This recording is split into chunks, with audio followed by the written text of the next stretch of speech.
Maria en Josef het albei in die dorpie Nasaret gewoon. Josef was 'n skrynwerker en hy het Maria gevra om met hom te trou. Op 'n dag het Maria 'n baie spesiale besoeker gehad.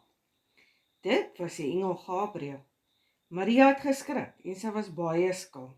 Maar die engel het Maria vertel dat hy vir haar wonderlike nuus het.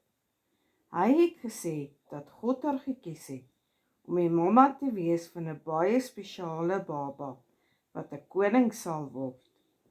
Hy sal die grootste koning ooit wees en sy koninkryk sal geen einde hê nie. Die engel het ook vir Maria gesê om hom Jesus te noem. Maria het gesê dat sy alles sal doen wat God van haar vra.